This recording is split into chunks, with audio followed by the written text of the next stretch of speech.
Hello and welcome back to Stop and Go F1 for this, our reaction to F1 Academy's race weekend at the Spanish Grand Prix. My name is Reese, and what a wonderful weekend of racing that was. We'll get into all of it in a little bit. Firstly, make sure to like and subscribe, of course. We got coverage of everything today, not only F1 Academy right now, we've got the F3 will come up in about an hour or so. F2 is about an hour after that, and then F1 is on in the afternoon. So coverage of all of that throughout all of the day. But also a special shout out to our members, Dakota and the Joyous James. They are the AI Racing World Champions and above members. If you want to join that, there'll be a link in the description for all the info on there. But let's get into F1 Academy, starting with race 1. Abby Pulling is on pole, Chloe Chambers alongside her. But the real talking point is Dorian Pan, who had a dreadful start, stalled off the line, started P4. By the end of lap 1, she was P13. Real bad one there.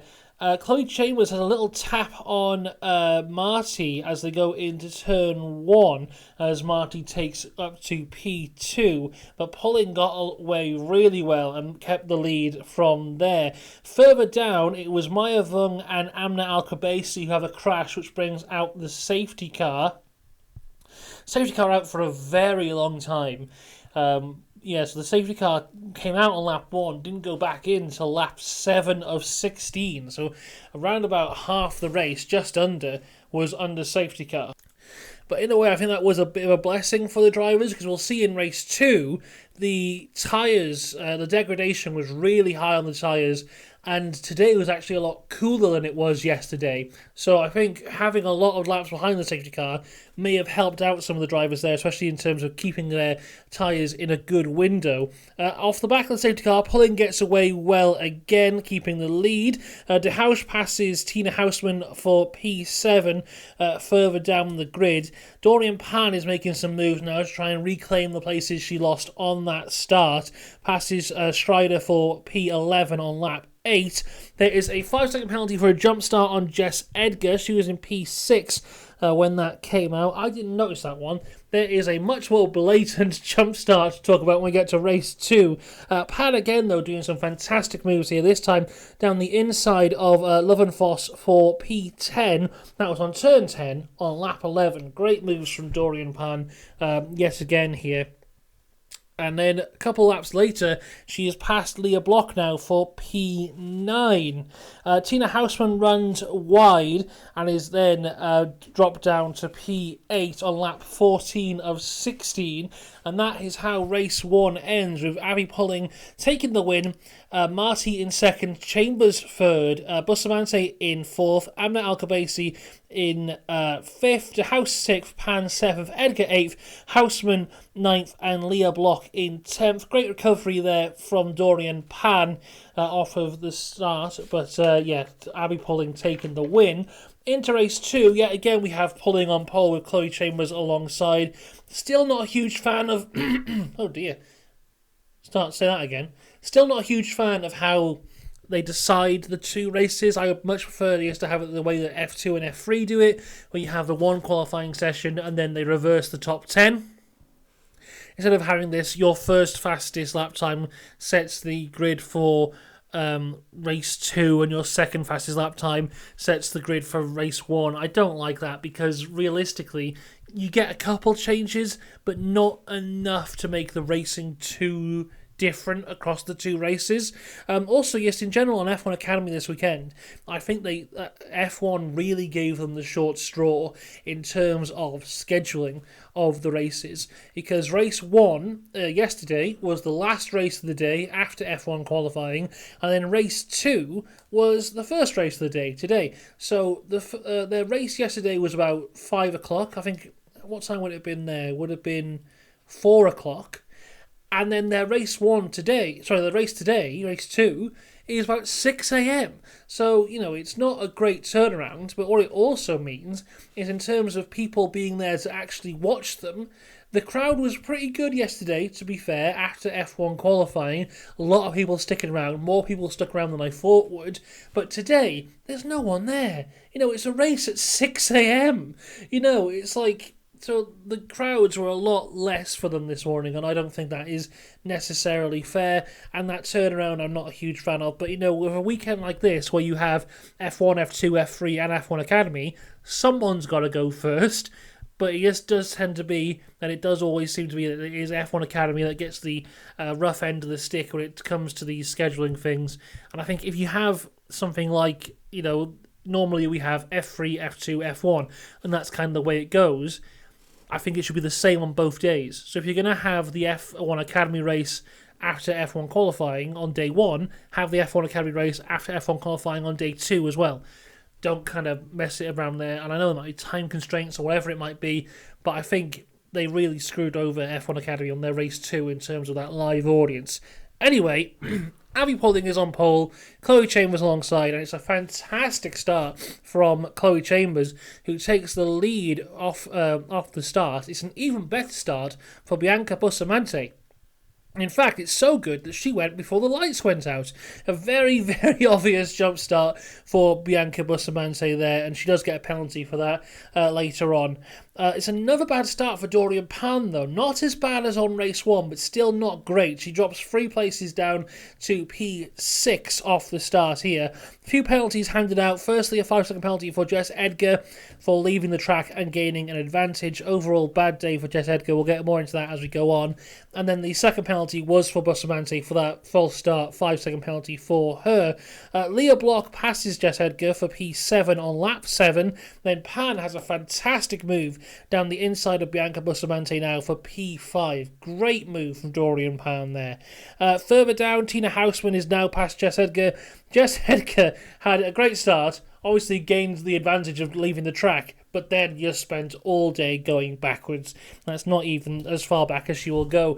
Now, the rest of the race really formed into 3 blocks. So the first block was just one car, and that was Chloe Chambers on her own, in the lead, controlling it all. Then there was the block of P2 to P5, I think it was, and that was Pulling, Marty, Hamna Alcobacy, and Dorian Pan, all competing for P2. And then there was another block in the middle of like 6th, 7th, and 8th. And then, so it was 4 blocks, sorry. And at the back, there was a block of about 7 cars, all competing for 9th place. So Hamna Alcobacy is able to get past Marty for P2. That's on lap 12 of 16. Then this battle, this almighty battle of 7 cars fighting for like the last 2 points positions at the back of the grid comes out. And, it's at the end of the race. I think it was lap 15 or 16. And they're all within 1 second of each other. And they're all really pushing and fighting there. And you think at any moment one of them's going to crash, but thankfully they didn't. This is when Edgar, who was in 10th place at this time, her tyres are just gone. So the House gets past her for P10. Strider gets past her for P11.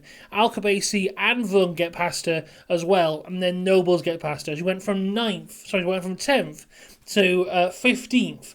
All within 1 lap. Her tyres just completely gone. So then, as we cross the line though, Chloe Chambers picks up the win. Abby Pulling in P2. Hamna Alcobacy completes the podium, her first podium of the year. Marty P4, Pan P5, Block P6. Bustamante was in 7th, just losing a position to Block on the line because of that penalty. I think she was like 0.03 or something away from keeping that. So a good recovery, nearly there for her with the penalty as well. Houseman in 8th, Lowenfoss in 9th, De House 10th, Strider 11, and Alcobacy in 12th, Vung 13th, Nobles 14th, and then Jess Edgar completes the finishes in 15th place. No DNFs for F1 Academy in race 2, but overall some pretty good racing for them. Chloe Chambers taking the win was a great win there. I'm a big fan of her. I gave her the F1 Academy Hero for Miami, so I thought she did a fantastic job then, and she's just got better, and 2 front row starts, 2 podiums and the win here this weekend, I think puts her in second place in the standings overall. The hero of F1 Academy this weekend, I am going to give to Chloe Chambers, because I think, yet again, yes, did a fantastic job and was the best driver across the weekend for me. I know Abby Pulling had the 2 pole positions and she won the race and got second place, but I thought, yes, in the second race, for Chloe Chambers to get the win, get the lead off that start, and then yes, manage it with such a gap so well, whilst everyone else was really struggling on the tyres. She just made it look easy, and I thought that was really impressive for her there. She's also part of Fernando Alonso's management academy, which I wasn't aware of before this weekend. But yeah, fantastic stuff from her. What I'm really enjoying about F1 Academy this year is that you really never know which way it's going to go. Because we had the first race in Saudi, and Dorian Pan came out the gates and just dominated.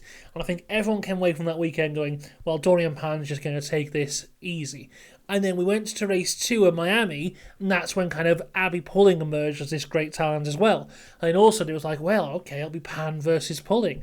Then we've come here into the third weekend in Spain, and all of a sudden Chloe Chambers is there as well now. And Pan doesn't look as dominant as she once was, with those couple bad starts for her there. Still fantastic recovery and still some fantastic driving from her, but doesn't look like this all-dominant force that she looked like in Saudi at the start of the year. So, Pulling now does seem to have a quite big lead in the championship, but it's definitely not over, because every weekend someone else is stepping up and showing how good they can be. So F1 Academy, I think, is doing fantastically this year. Really, really fun to watch. And I think as well, yes, with some of the talents we have here, some of them are definitely going to end up in F3 next year. I could see Pan, Pulling and Chambers all being an F3 next year, which would be absolutely fantastic. And I've said this before, and I'll probably say it again, but that for me is the success of this. It's not about how many people are watching it. It's not about how many people are there at the circuit live. It's about getting these women from F1 Academy into F3, into F2, into F1. And that starts by going into F3. That's what it all has to be about for me. So there you go. That is F1 Academy for this weekend. As I said, very fun one. We're back later on for all things F3, then F2, then F1. I will see you then. Until next time though, have a good one. Goodbye.